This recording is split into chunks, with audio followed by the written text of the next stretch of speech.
I was like part two of the argument after the generic discussion about how long the season was could this possibly motivate this league to even have a conversation about reducing schedule?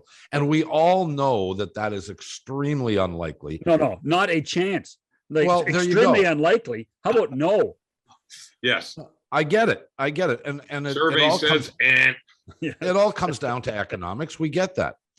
But is there any reason to believe that if this suggestion of reducing the schedule by 10%, which is essentially what you did there, KP, right? Right. But, from 82 to 74, 10%.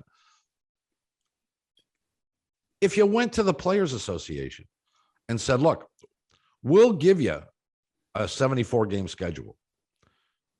All you got to do is reduce everything by 10%. Is there an argument to be made there? If you're a player in the National Hockey League, does that make any sense to you? No, not one. No. Remember, these guys actually love playing the game. Well, hang They on. love playing the Kevin is game. about to tentatively, I think, agree with me. No, I do. I mean, first of all, if you want to go to the PA and have a substantive argument, then you deal with a different percentage on hockey-related revenue. I think you could engage them if all of a sudden, instead of 50-50, I'll use a percentage, it was 55% to the players. That would get their ear. Because there's 10% on the VIG that you could say, well, we're getting a little more of the dough, and we have less risk of injury, long-term wear injury, especially. Look at the goalies now with these labrum tears. Look at, if you will, ordinary position players with labrum tears. So that's nothing new. That whole idea of reduce schedule, preserve health, much better. But that's the, if you will, the fulcrum where you could have a discussion with these people about, it's all about money, as you said, Bob. Well, if we're off Fantasy Island now, which other pro sports are making None. But the NHL doesn't have to follow all the time, Z. Sometimes you lead. And each sport, they don't call it. What? The World Series goes into November. They play 162 games, and now they're going to have like a 1-game play-in. Like, that makes a lot of sense. No, they got more than that now. It's 3 games. It's a three-game series. Oh now. boy! Let's go for December. They've added games. The Super Bowl used to be the 3rd, 4th week in January, and now it's deep into February. So all I'm saying, and I'm not saying that hockey has to do it the way everybody else does, but nobody's reducing the length of their seasons. They're lengthening them. That's just the reality of the economics right now.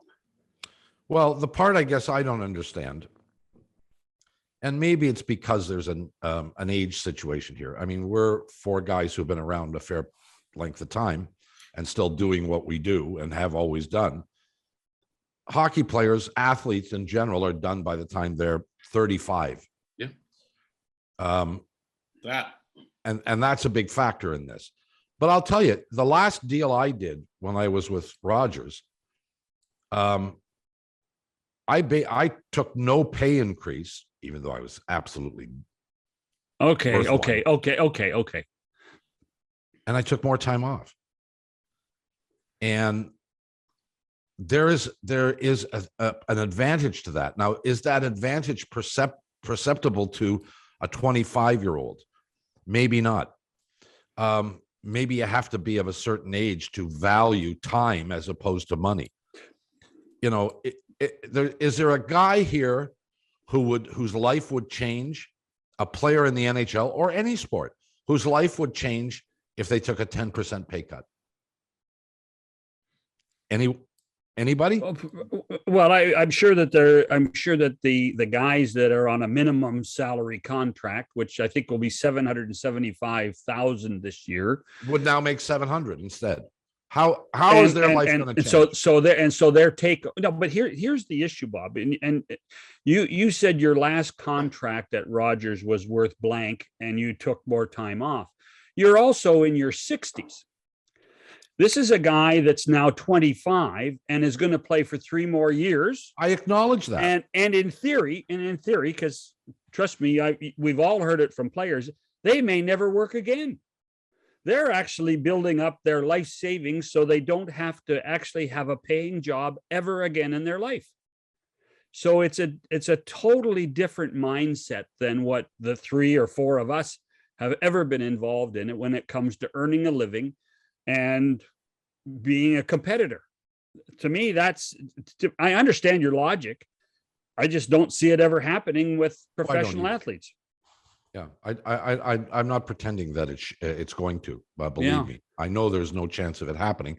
I just think we skim over this topic on a regular basis because of that fact, and I think it should be something that is being discussed. This conversation reminds me a lot of what we talk about during lockouts and Yes. discussions.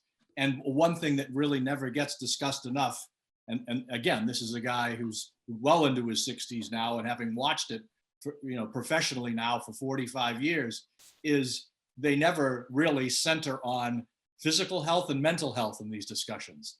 It's always about the dough and wringing and getting every last nickel out of the sofa cushions, But rather than have agents and the PA, which is supposedly in charge of their health, sit down with them and school them and educate them on, listen, it is about the money, but it's also about your mental health, your physical health, and your long-term, if you will, care after your career.